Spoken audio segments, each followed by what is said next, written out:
అష్టాదశ పురాణాల్లో నారద పురాణం గురించి తెలుసుకునే ప్రయత్నం చేద్దాం. అష్టాదశ పురాణాల్లో బ్రహ్మ పురాణాలు, వైష్ణవ పురాణాలు, శైవ పురాణాలుగా విభజించబడ్డాయి. బ్రహ్మ పురాణాల్లో బ్రహ్మ పురాణం, బ్రహ్మాండ పురాణం, బ్రహ్మ వైవర్త పురాణం, మార్కండేయ పురాణం, భవిష్య పురాణాలు భాగంగా ఉన్నాయి.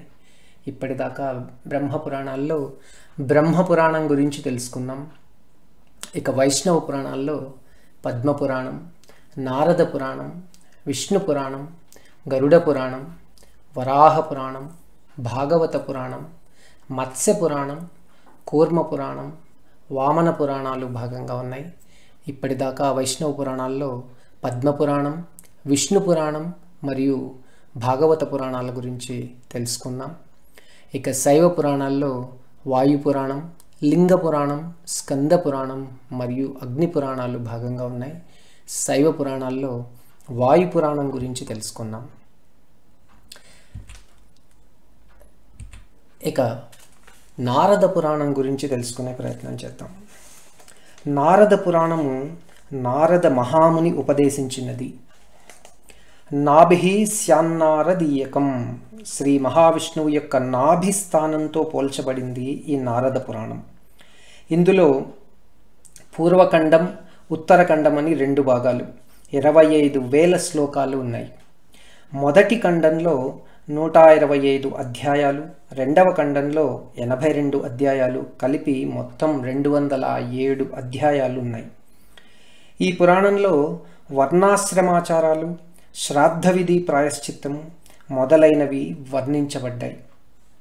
దీని తరువాత వ్యాకరణం, నిరుక్తం, జ్యోతిష్యం, ఛందస్సు మొదలైన వివిధ శాస్త్రాల విషయాలు వివిధ అధ్యాయాలలో వివరించబడ్డాయి. అనేక అధ్యాయాలలో విష్ణువు, రాముడు, ఆంజనేయ, కృష్ణ, కాళీ, మహేశ్వరుల మంత్రాల వివిధ విధులు తెలియజేయబడ్డాయి. ఇందులో మోక్షం సాధించటానికి విష్ణు భక్తియే పరమ సాధనంగా చెప్పబడింది. పరమ విష్ణు భక్తుడైన రుక్మాంగద మహారాజ చరిత్ర వర్ణింపబడింది. ఐతిహాసిక దృష్టితో పరిశీలిస్తే ఈ పురాణానికి చాలా ప్రత్యేకత ఉన్నది. అష్టాదశ పురాణాలలో చెప్పబడిన విషయానుక్రమణిక ఇందులో ఇవ్వబడింది. అన్ని పురాణాలలోనూ చెప్పబడిన విషయాలను తెలుసుకోవటానికి ఈ అనుక్రమణిక చాలా ఎక్కువగా ఉపయోగపడుతుంది. దీనిలో విష్ణు భక్తికి ప్రాధాన్యత ఉన్న ఈ పురాణంలో పురాణ పంచలక్షణాలు కూడా ఉన్నాయి. నారద పురాణం విష్ణు పారమ్యాన్ని బోధించే పురాణం మాత్రమే కాదు, పాంచరాత్ర విధానం వర్ణనం కూడా ఈ పురాణంలో కనిపిస్తుంది. ఇది అనేక వైష్ణవ ఆగమాలను పేర్కొంటున్నది. అలాగే వైష్ణవులకు ముఖ్య దినమైన ఏకాదశి వ్రత మహత్య వర్ణనం అతి విస్తృతంగా కనిపిస్తుంది. వైష్ణవ భక్తుడైన రుక్మాంగదుని ఉపాఖ్యానంలో తన రాజ్యంలోని 8 నుంచి 80 సంవత్సరాల వయస్సు ఉన్న వారి వరకు ఏకాదశి వ్రతం చేయాలని, అలా చేయని పక్షంలో వారు వధ్యులు, దండ్యులు అవుతారని ఆజ్ఞ ఇచ్చాడని ఈ పురాణంలో తెలుపుతోంది. ఈ పురాణం క్రీస్తు శకము 700 నుండి 800 మధ్య రచింపబడి ఉండాలని పండితుల భావన. పురాణాల ప్రాశస్త్యం, శివకేశవుల అభేదం, భక్తి విశిష్టత, సదాచారం, కలియుగంలో చేయరాని కర్మలు, వివాహానికి పనికిరాని స్త్రీ లక్షణాలు, సత్యహరిశ్చంద్ర వృత్తాంతం, శ్రీకృష్ణ మహత్యం, బ్రహ్మాండోత్పత్తి వర్ణన, సుభాషితాలు మొదలైన అంశాలు ఇందులో విపులంగా ఉన్నాయి. భక్తి విశిష్టత, నదానైర్నతపోభిర్వా యజ్ఞైర్వా బహుదక్షిణై భక్తిహీనై మునిశ్రేష్ట తుష్యతే భగవాన్ హరి. దానమైన, తపమైన, యజ్ఞమైన సంపూర్ణ భక్తిభావంతోటే చేయాలి. అహంకారంతో చేస్తే అది ఫలించదు, భగవంతుడు మెచ్చడు, ఆయన ప్రత్యక్షం కాడు. లోకే స ధన్యః స శుచిః స విద్వాన్ స ఏవ వక్తా స చ ధర్మశీలః జ్ఞాతా సదాత స చ సత్యవక్త యస్యాస్తి భక్తి పురుషోత్తమాఖ్యే. ఎవరికైతే పురుషోత్తముడైన శ్రీమన్నారాయణుని పట్ల భక్తిభావము ఉంటుందో అతడే లోకంలో ధన్యుడు, పవిత్రుడు, పండితుడు, వక్త, ధర్మతత్పరుడు, జ్ఞాని, దాత మరియు సత్యవంతుడని భావం. అంటే భగవంతుని పట్ల వినమ్రత ఒక్కటి ఉంటే పై గుణాలన్నీ వాటంతట అవే వస్తాయని అర్థం. అయోధ్య, మధుర, మాయ, కాశీ, కాంచీనగరం, అవంతిక, ద్వారవతి ఈ 7 నగరాలు మోక్షదాయకాలని కీర్తించబడ్డాయి. ప్రజారక్షణ, శత్రు సంహారం, న్యాయంతో కూడిన పన్ను విధానం, మృదుభాషిత్వం, గోరక్షణ తత్పరత, తిండి, బట్ట, ఇల్లు అనే కనీస సౌకర్యాలు ప్రజలకు చేకూర్చటం, మద్యపానం చేసే వారిని ఆ నగరం నుండి వెలివేయడం మొదలైనవి రాజధర్మాలు ఇందులో తెలియజేయబడ్డాయి. దశహర పాపం 10 రకాలు.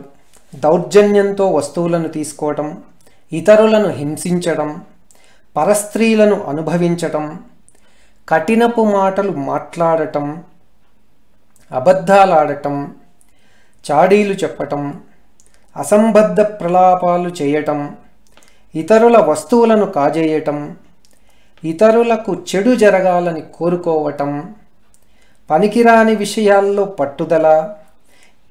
ఈ పాపం 10 రకాలు. పైన చెప్పిన పాపాలు నశించాలంటే జ్యేష్ఠ శుద్ధ దశమి నాడు భక్తితో భగవంతుణ్ణి సేవించాలి. అందుకే ఈ తిథికి దశహరా అని పేరు వచ్చింది. ఈ పదమే క్రమంగా దసరాగా మారింది. హర్యానా మొదలైన ప్రాంతాల్లో జ్యేష్ఠ శుద్ధ దశమి నాడు దసరాను ఆచరిస్తారు. అయితే మనం ఆశ్వయుజ శుద్ధ దశమి నాడు దీన్ని ఆచరిస్తున్నాం. ఇక నారద పురాణంలో చెప్పబడిన సుభాషితాల గురించి తెలుసుకుంటాం. రత్నాల్లాంటి సుభాషితాలు నారద పురాణంలో దాగి ఉన్నాయి. అశంకితుడు అంటే సందేహం లేనివాడు ఎప్పుడూ సుఖంగా ఉంటాడు. నిత్య శంకితుడు సదా కష్టాల పాలవుతాడు. యవ్వనం ధన సంపత్తి ప్రభుత్వం అవివేకిత ఏకైకమశ్చ నర్తాయ కిము యత్ర చతుష్టయం. యవ్వనం, పుష్కలమైన డబ్బు, అధికారం, అవివేకం అనే 4గింటిలో ఏ ఒక్కటి ఉన్నా అనర్థమే. మరి ఒకే వ్యక్తిలో ఈ 4 గుణాలు నిండుగా ఉంటే ఇంకా చెప్పవలసిందేముంది? అపకీర్తి సమో మృత్యుర్లోకేష్వన్యో న విద్యతే. అంటే అపకీర్తిని మించిన మృత్యువు మరొకటి ఉండదు. యత్ర సంతః ప్రవర్తంతే తత్ర దుఃఖం న బాధతే. వర్తతే యాత్ర మార్తాండః కథం తత్ర తమో భవేత్. సూర్యుడున్న చోట చీకటి ఉండనట్లే సత్పురుషులు నివసించే చోట కష్టాలుండవు. దాసభావం చ శత్రూణాం వారస్త్రీణాం చ సౌహృదం సాధుభావం చ సర్వాణాం శ్రేయస్కామో న విశ్వసేత్. అంటే శత్రువుల వినయం ప్రదర్శన, వేశ్యల సహృదయత, పాము బుసకొట్టకుండా ఉండుట వీటిని నమ్మరాదు. ఇవి ఎప్పటికైనా దెబ్బతీస్తాయనడంలో సందేహం లేదు. దుర్జనేప్యకపి సత్వేషు దయాం కుర్వంతి సాధవః నహి సంహరతే జ్యోత్స్నాం చంద్రశ్చండాల వేష్మనః. సత్పురుషులు నీచుల పట్ల కూడా దయాదృష్టితో ఉంటారు. చంద్రుడు చండాలుని ఇంటి ముందు కూడా తన వెన్నెలను తప్పించడు కదా. సర్వలోక హితాసక్తాః సాధవః పరికీర్తితాః. సర్వజనులు హితం కోరుకునేవారే సాధువులు. సతాం సప్తపదీ మైత్రీ సత్సతాం త్రిపదీ తదాహ సత్సతామపి ఏ సంతస్తేషాం మైత్రే పదే పదే. 7 అడుగులు కలిసి నడిస్తే ఉత్తములు మిత్రులవుతారు. 3 అడుగులు కలిసి నడిస్తే ఉత్తమోత్తములతో స్నేహం కలుగుతుంది. అంతకంటే ఉత్తములతో అడుగడుగునా ఏర్పడే అనుబంధమే మైత్రీభావం.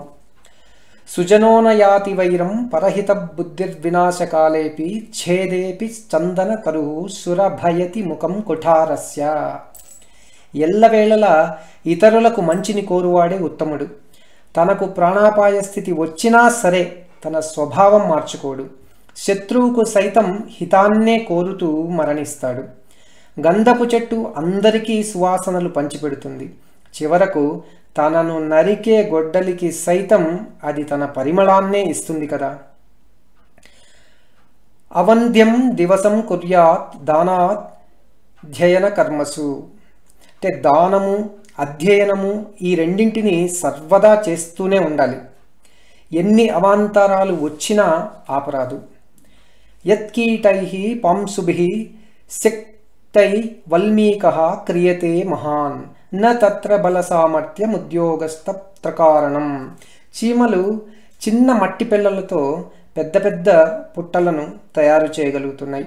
చిన్న చీమలకు అంత శక్తి సామర్థ్యాలు ఎలా వచ్చాయి అనే ప్రశ్న కలుగుతుంది. వాటిల్లో వాస్తవానికి శక్తి సామర్థ్యాలు లేవు, కానీ పుట్టను తయారు చేయాలనే గట్టి ప్రయత్నం మాత్రం పుష్కలంగా ఉంది. ఆ ప్రయత్నమే అంతటి అసాధ్యమైన పనిని చేయిస్తుంది.